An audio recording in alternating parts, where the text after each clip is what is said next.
In the UK, someone is reported missing every 90 seconds. Every year, there are between 180,000 and 340,000 missing person incidents here in the UK. Most are solved and a conclusion is reached, but some of the disappearances remain unexplained, and in rare instances, no clues or traces are ever found. The disappearances you will learn about throughout this video have never been solved and remain a mystery to this day. All cases contain some very strange elements similar to that of the missing 411 profile laid out by David Paulides. All disappearances took place in a rural setting, and some confused the local law enforcement who were working the case. Do let me know your thoughts, and you'll find all of the sources in the description below. Now let's get into the first case.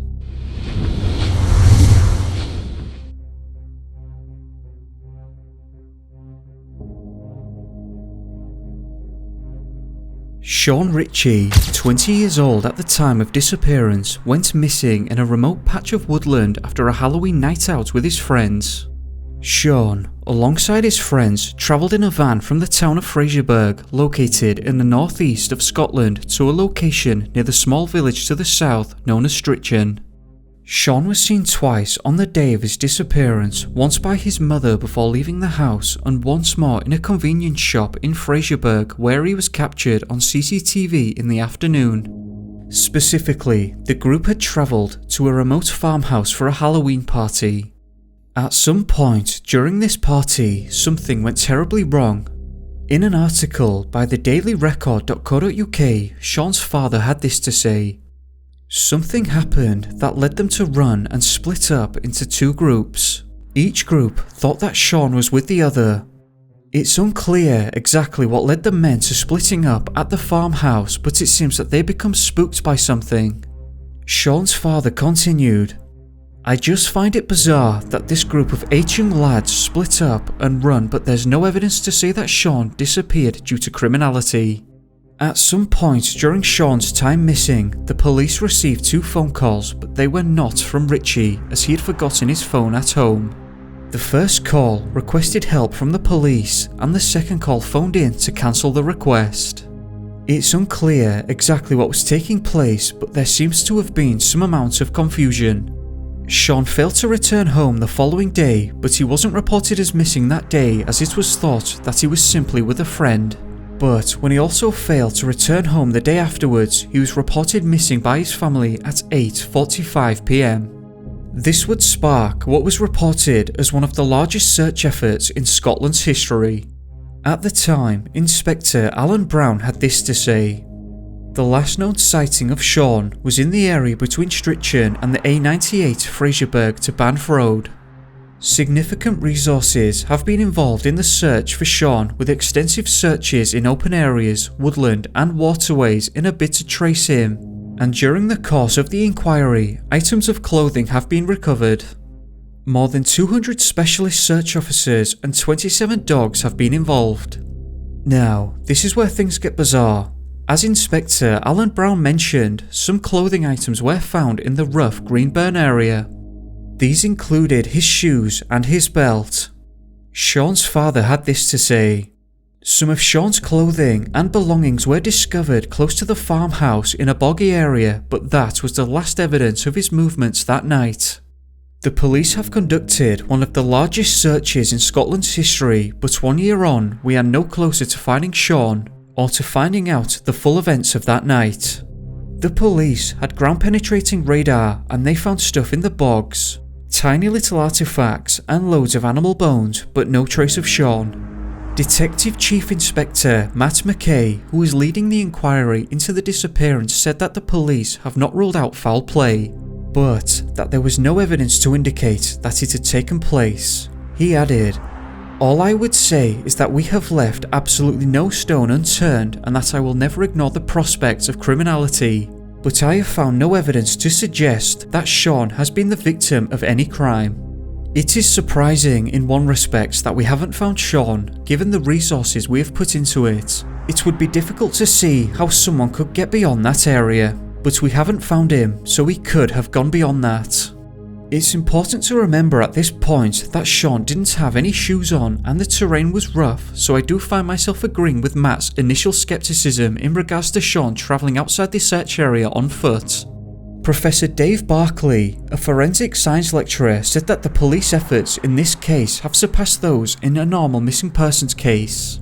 This could mean that the police understood that these findings were highly unusual and suspected something untoward. Almost 5 years later now, and Shawn has never been found. What happened that night, and why did Shawn remove his shoes and belt? If Shawn was still in that area, he should have been found, so where is he? What do you think happened here? Now, let's examine another.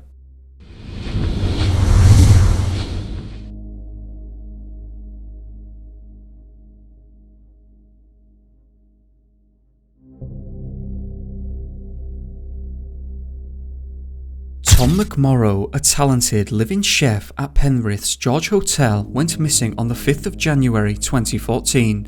Thomas was last seen at approximately 10:15 PM, leaving the village's inn on the Lake Ullswater, where he and a group of co-workers had travelled for a Christmas party. Ullswater is a 9-mile lake in the mountains, which is also home to a 20-mile surrounding hiking trail. Thomas was reported missing the following day when he failed to turn up for work and a major search was organised. Specialist diver teams were brought in and made a detailed sweep of the lake.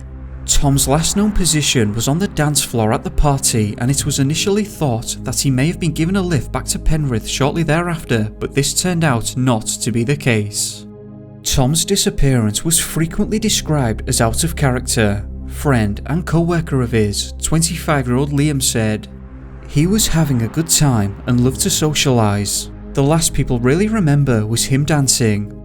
Tom always turned up for work, he was never late." Police checked phone records which weren't of much help. It was shown that the last time Tom used his phone was 2 hours before he went missing, and it was not used outside.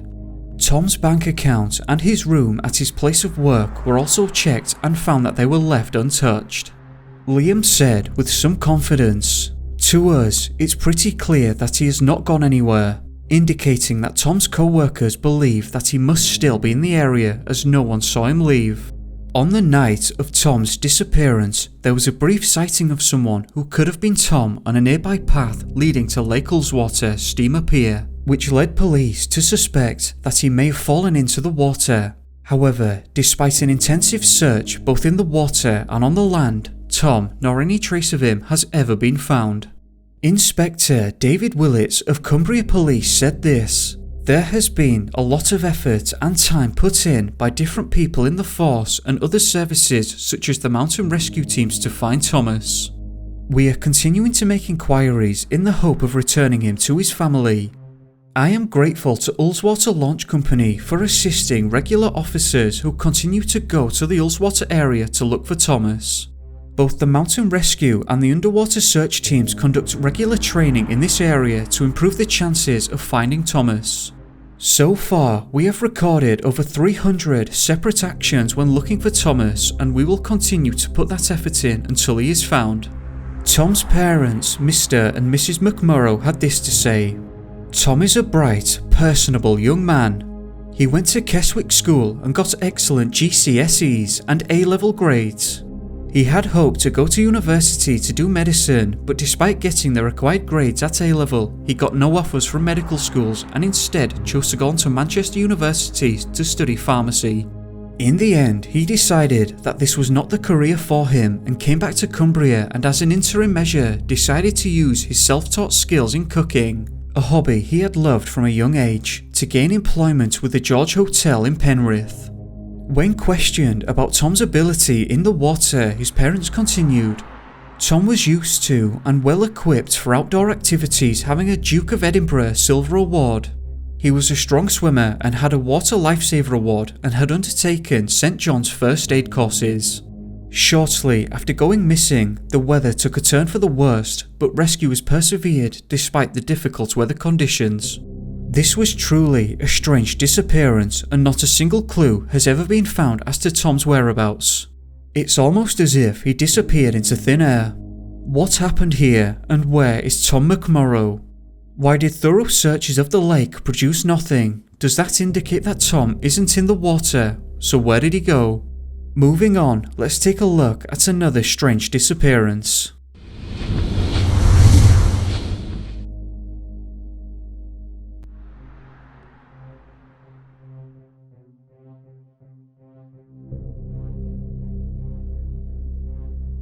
Bishopthorpe is a village and civil parish just 3 miles to the south of York, which is where this incident took place.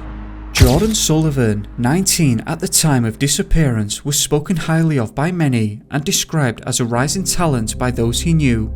On the 14th of February 2012, Jordan was spotted on a dirt track just off Acastle Lane. A short distance eastbound is the River Ouse, and travelling south would take you to the rural countryside. Jason was last seen at 9:30 AM completely naked on this dirt track by a passerby. His clothes were later found near the river with his wallet untouched. In response, the police, firefighters and search and rescue teams combed the area throughout the 14th to no avail. Once the initial search proved to be unsuccessful, police helicopters joined the struggle but similarly found no trace of Jordan. The following day would see specialist underwater teams scouring the river for Jordan whilst the police searched the riverbanks, but again this search was unsuccessful. Jordan's family and law enforcement said that they remained hopeful that he would be found and were keeping an open mind, though it remains a mystery what sparked Jordan's behaviour that day. His family and friends expressed their confusion, and in an article on yorkpress.co.uk, Jordan's employer, Paul Smith, had this to say: "He is a rising superstar. It's a shock. The police have spoken to everybody concerned to try and build a character profile of him. We want him to come home safe. We want anyone who has seen him to let police know. He comes from a loving family. It's completely out of character. That's why we're all in complete shock." The river was scoured for 4 days before the initial underwater search concluded. Because he wasn't located in the water, police suspected that he may still be on the land, so the search was expanded into Bishopthorpe, York and the surrounding areas, but no trace of Jordan was ever found. One word that kept cropping up in some of the articles about this disappearance was mysterious. As mentioned, nobody knew what caused Jordan to exhibit this behaviour in the first place, and no one saw him enter the water. As a result of land searches producing nothing useful, police felt that he must surely have entered the water, and routine searches of the river were conducted throughout the month. But the police wouldn't be the ones to make the discovery. Jordan's body was found by an engineer moving a boat in the river named Naban Marina on the 15th of March 2012. And this took everyone by surprise because his body was found in close proximity to the point he was last seen naked a month prior. The circumstances behind this incident remain a mystery, and it's not clear exactly why Jordan removed his clothes or where and how he entered the water. Jordan was found in an area already searched many times by specialist underwater search teams, so where was he leading up to his discovery? Did Jordan enter the water on the day of his disappearance or at a later time? It's unclear, and I could not find the coroner's report. What do you think happened here, and why was he found so close to the point he was last seen? Why couldn't the initial water searches locate him, given that he was later found at a location that would surely have been the first place searched? At this point, I want to have a look at 2 similar disappearances that contain some strange elements.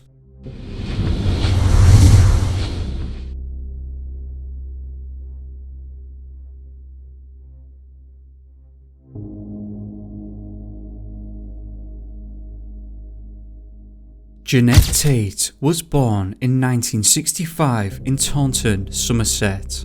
As well as attending school, Jeanette managed to earn some money delivering newspapers for the local newsagent, which is exactly what she was doing at the time of her disappearance.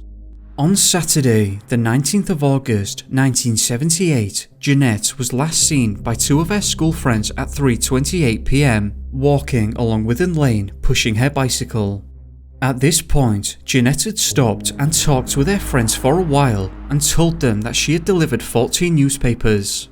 The group then walked to the top of the hill where Jeanette got back onto her bicycle and continued on her way.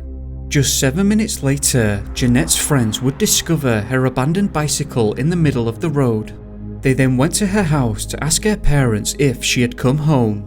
Jeanette was reported missing at 5 p.m. after a brief search. Within Lane, the point of Jeanette's disappearance, is a rural road between the village of Azelbeer to the north and an even smaller settlement to the south. The area is surrounded by countryside and farmlands. Within hours of disappearing, the police came in force and scoured the area. 70 officers and 50 detectives arrived from Devon and Cornwall police, assisted by police from outside jurisdictions. Ponds were scoured by underwater search units, and search dogs along with thousands of volunteers combed the land.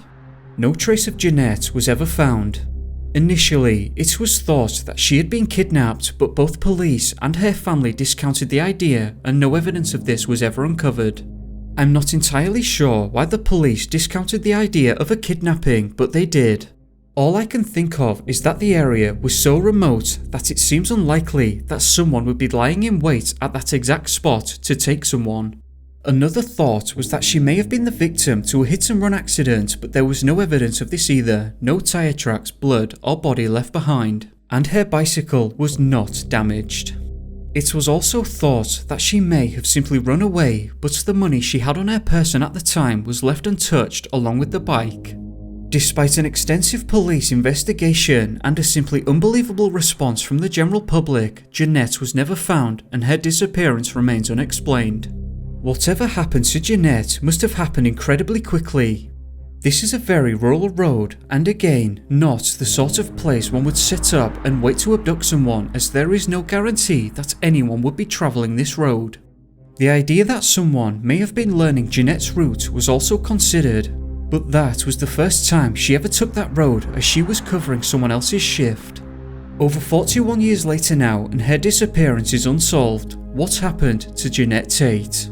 Now here's another.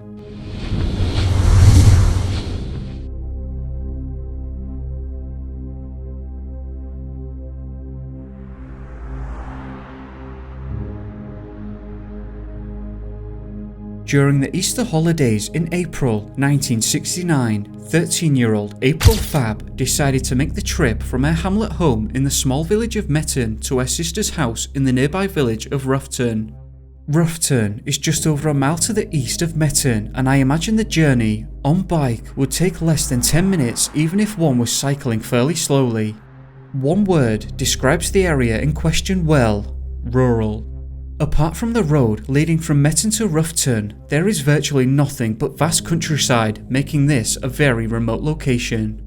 April set off on her journey around 1:40 p.m. on Tuesday the 8th of April 1969 with the intention of taking her brother-in-law 10 cigarettes as a birthday present. But April never arrived, and something had gone very wrong on this routine trip. The last time April was seen was at 2:06 p.m. the same day, cycling along the country road in the direction of Roughton. 9 minutes later, her blue and white bicycle was found seemingly abandoned in a nearby field. April was never seen again. This sparked a massive search effort for the missing girl. According to bbc.co.uk, police launched the biggest search operation the county had ever seen. Since her disappearance, officers have visited 400 houses, conducted hundreds of interviews, taken nearly 2,000 statements, and spent countless hours on this case, yet have never come to an answer. Retired detective Maurice Mawson, who inherited the case in 1983, said that April was Norfolk's Mary Celeste, our Lord Lucan. It's the mystery of the unknown. April's parents first realised that something was wrong at 10 p.m. when she had failed to return home, and at this point they were not aware that April's abandoned bike had been found and handed in to the police. The discovery of the bike was a clear sign that April had not simply ran away from home. Early hours of the following day would see Norfolk's most senior detective, Reginald Lester, called onto the case. Reginald came to the immediate conclusion that April must have been abducted. In later life, Reginald described this incident as a case that would haunt him for the rest of his life. As mentioned, April's disappearance sparked a massive search in which Detective Lester was the lead. The first day of the search would see 40 officers on the scene and every police dog in the county. Members of Aylesland Round Table assisted, and an RAF helicopter scoured the area. By the following day, the area was full of citizens who had heard about the search and wanted to help. Similar to Jeanette Tate, April was travelling along a very remote road and all of the signs seemed to point towards an abduction. The point has been made that similar to Jeanette, it seems unlikely that someone would have been laying in wait, as this is an area you could never guarantee that someone would be travelling, especially a lone girl on a bike. Needless to say, these roads don't see much traffic and certainly would not be the best place to station oneself with the intention of taking a lone passerby, as it just wouldn't happen frequently enough. This must have weighed on people's minds because there were many locals that felt that April had simply run away, adding that she must have been too afraid to return. We will never truly know what happened to April Fab that day, and ultimately no clues or evidence was ever found to point detectives in one direction or another. Though whatever did take place, as was the case with Jeanette Tate, happened very quickly. BBC reporter Michael Cole, who was reporting on this incident at the time, stated, "Quite frankly, she has vanished off the face of the earth," which seems to have been a sentiment shared among many who were working on the case. Please do share your thoughts about all cases discussed. I'd just like to take a moment to thank all of you that have subscribed to the channel and who share these videos, like them, and just generally show support. I appreciate it a lot and I can't thank you enough. Also, I'd just like to say thank you to my patrons who make these videos possible, so thank you very much to all who have signed up. Anyway, do let me know what you thought of this one and you'll find all of the sources and links in the description below. As always, thank you very much for watching. I hope that you enjoyed this video, and if you did, remember to like and subscribe if you haven't already, it helps me a lot. I hope that you have a great day or evening depending on where you are. Be safe guys, and I'll catch you soon. Peace.